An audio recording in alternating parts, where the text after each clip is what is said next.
রাসূল করিম সাল্লাল্লাহু আলাইহি সাল্লাম যেমনিভাবে আমাদেরকে আখিরাতে সফলতার পথ এবং পদ্ধতি বাতলেছেন, তেমনিভাবে বিভিন্ন রকমের রোগবালাই থেকে, অসুখ বিসুখ থেকে নিরাপদ এবং বাঁচারও বহু পথ বাতলেছেন। যেমনিভাবে তিনি অনেকগুলো দোয়া, জিকির এবং আল্লাহর কাছে আশ্রয় প্রার্থনার পদ্ধতি আমাদেরকে শিক্ষা দিয়েছেন, তেমনিভাবে তিনি অনেক চিকিৎসার কথাও আমাদেরকে বলে গেছেন। আর আল্লাহ তাআলা তার প্রসঙ্গে বলেছেন, মা ইয়ানতিকু আনিল হাওয়া ইন হুয়া ইল্লা ওয়াহয়ুন ইউহা। তিনি নিজে থেকে কিছুই বলেন না, তিনি যাই বলেন তা আল্লাহর পক্ষ থেকে প্রাপ্ত ওহীর ভিত্তিতেই বলে থাকেন।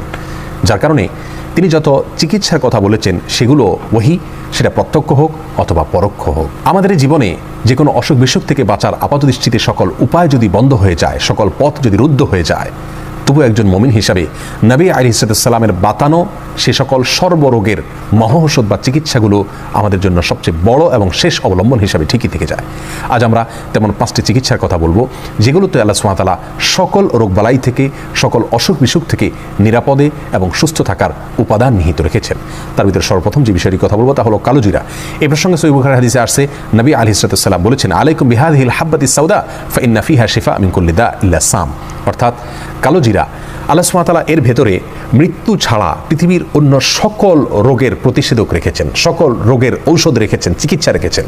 অর্থাৎ কালোজিরাকে যদি কেউ গ্রহণ করেন, খান, সেটা সরাসরি খাওয়া হতে পারে, তেল করে খাওয়া হতে পারে, পান করা হতে পারে, অথবা ভর্তা বানিয়ে খাওয়া হতে পারে। যেভাবেই হোক না কেন, কালোজিরা যদি কেউ খান বা গ্রহণ করেন, আল্লাহ সুবহানাহু ওয়া তাআলা তাকে এর মাধ্যমে সকল রোগ থেকে চিকিৎসা বা আরোগ্য লাভের তৌফিক নসিব করেন। অতএব কালোজিরা এর ভিতরে সর্বরোগের ঔষধ রয়েছে, নিয়মিত এটাকে খাওয়া দরকার এবং এটাকে নিয়মিত নিজের জন্য গ্রহণ করা দরকার।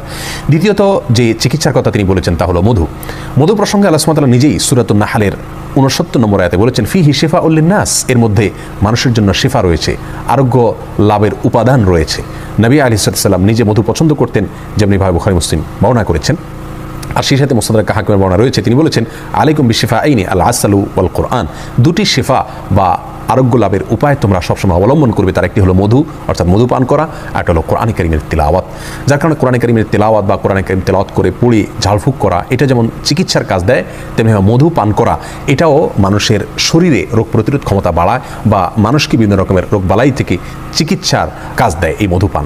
বিধায় দ্বিতীয় হলো মধু, যেটা সর্বরোগের ওষুধ হিসাবে আমরা গ্রহণ করতে পারি। তৃতীয় হলো হেজামা বা যেটাকে আমরা শিঙ্গা লাগানোর কথা বলি। এই হেজামা বা শিঙ্গা লাগানো এটাও সর্বরোগের মহৌষধ। নবী সাল্লাল্লাহু আলাইহি সাল্লাম নিজে হেজামা গ্রহণ করতেন এবং সহিহুল জামের বর্ণিত হাদিসে আসছে, তিনি বলেছেন, কানাত লাহু শিফা মিন কুল্লি দা।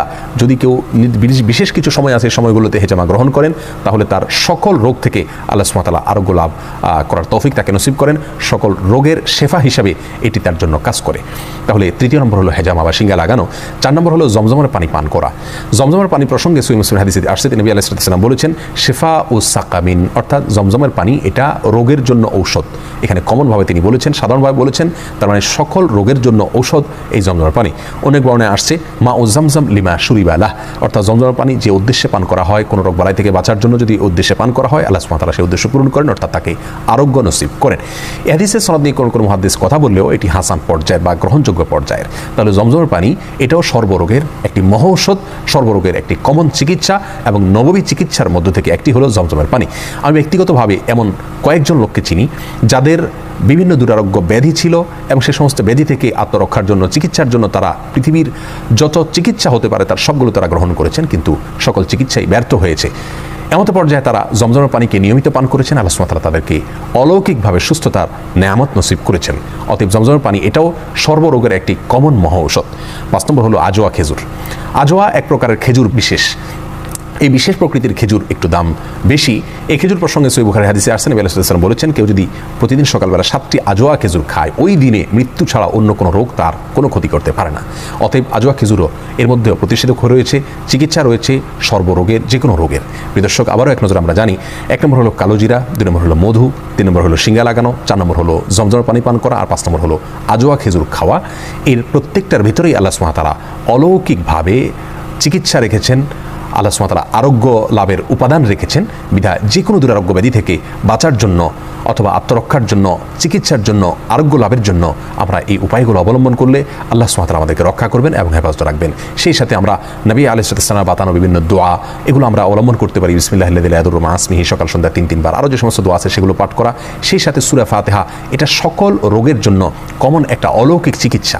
এর মাধ্যমে সূরা ফাতিহা পড়ে আমরা কোনো পানিতে ফু দিয়ে পান করলে অথবা কোনো কিছুতে ফু দিয়ে সেটা খেলে আল্লাহ সুবহানাহু ওয়া তাআলা এর মাধ্যমে আমাদেরকে চিকিৎসা এবং আরোগ্য লাভের তৌফিক নসিব করবেন। প্রিয় দর্শক, আল্লাহ তাআলা আমাদের সবাইকে নিরাপদে রাখুন, সুস্থ রাখুন, স্বাভাবিক রাখুন।